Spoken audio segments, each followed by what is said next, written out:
If your mix sounds flat, it's likely not your plugin, it's your automation. These are the same tricks I've used on tracks with millions of streams, including one that got signed to Universal. No fluff, just tricks that work. Let's start with secret number 1, a dead simple automation move that's going to save you hours. Now, most people waste a ton of time manually clicking on those automation dots, but Logic has tools that make this way faster. So press A, open up the automation view. Now here's where the magic starts. Tool number 1, the marquee tool, select any part of your track with your desired automation parameter, then click. Logic drops 2 automation points that you can instantly raise or lower. Tool number 2, the automation curve tool. You want a smoother fade. This lets you round it out so it sounds cool. And this lets you round out your curve without dragging dots by hand. Tool number 3, the automation select tool. So if you have a lot of automation on different tracks and you want to move that across multiple tracks at once, this lets you scale, shift, or even copy and paste whole sections in seconds. Even before we've automated anything, these 3 tools alone are going to save you hours, and honestly, they just make automation way more fun to use. Okay, secret number 2 is all about speed and capturing the feel of your ideas while they're still fresh in your head. Like, you know that moment when you're producing and you figure out you want to automate something, but you can't just find it in the drop-down menu, and it's just, you're trying to troubleshoot something and it's just like a total vibe killer. Here's the fix. Go to Mix, auto select automation parameter in read mode. Now, every time you just touch a plugin knob, Logic just immediately adds that to the drop-down menu so you can just automate right away. No digging, no drop-downs, just touch and go.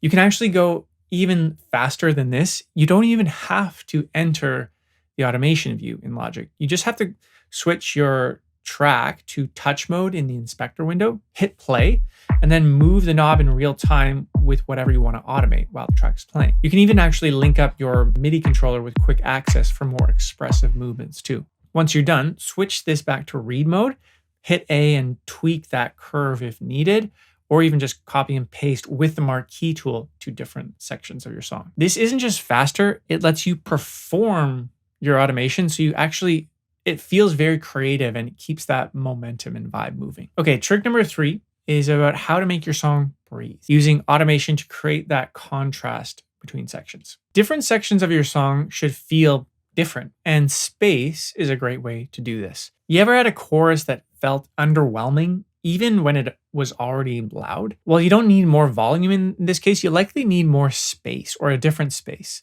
So try automating reverb or delay to make it open up like your chorus, to make it feel more wide, emotional, or even like cinematic. Then pull it back in the verses to create that intimacy, but also that contrast from the chorus. That difference creates movement, and then when the chorus hits again, it actually feels bigger. Here's an example of a track of mine that was signed to Universal.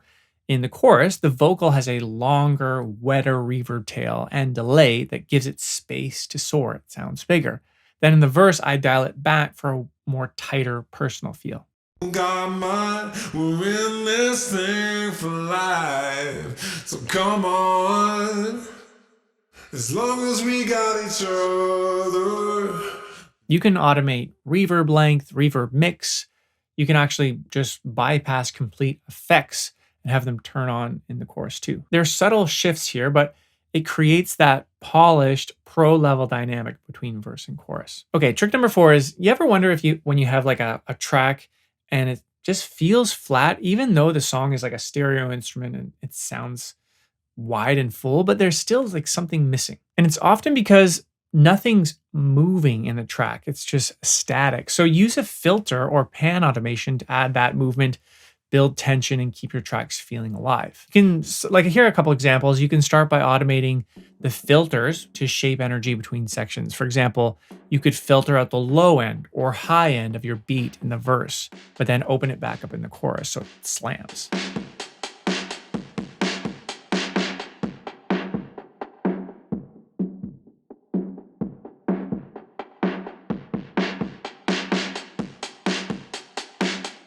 This is like a classic dance example, but it can also work in different genres if you use it to taste. You can also even sweep the filters right before the drop to build suspense too. Logic's built-in channel EQ can do this, or the auto filter is a great tool to try, or the step effects tool can also be another tool to create that movement in Logic. That's a free one. If you want to go even further, there's a one by Sound Toys, Filter Freak, which does some really cool things on its own. Now for pan automation, this is going to add just subtle motion for that stereo depth. You can try it on tom rolls to kind of mimic that live drummer feel going across the drum set, or even automate ad libs in the background or something in the background to bounce across the stereo field. That just adds instant ear candy. These small moves here create those peaks and valleys between different sections, but it's also that ear candy that helps the listener like just find something interesting in your song to keep them hooked. Okay, secret number 5. This one might get me some hate in the comments, but never automate your volume. I know, like a lot of people do this, but it's one of the biggest mistakes I see in beginner Logic projects, and here's why. Once you automate the volume in Logic, it locks your volume fader. So then if you try to adjust the mix later, that volume fader jumps back to where that volume automation was. And it's a total killer because this can be a disaster if you're mixing and you try to, let's say, lower the volume of your vocal, but it's automated. And as soon as you press play, it jumps back to its original position. And it's just a mess. So instead of this, use a gain plugin to automate level changes. It's the same result, but you keep full control of your volume fader.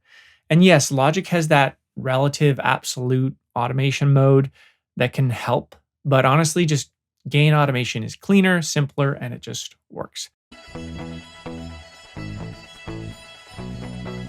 This is a small change, but it's going to save you endless headaches later. But here's the thing. Now that you got these automation tricks in your toolbox, knowing how and when to use them, this is actually going to shape how pro your mix is going to sound. So watch this video here, and I'm going to show you a full track from start to finish, showing exactly how I use automation to shape the dynamics, transitions, and space. And you're going to see the full production process. And then I actually go and release the final song on Spotify at the end. Hit that video there. I'll see you there.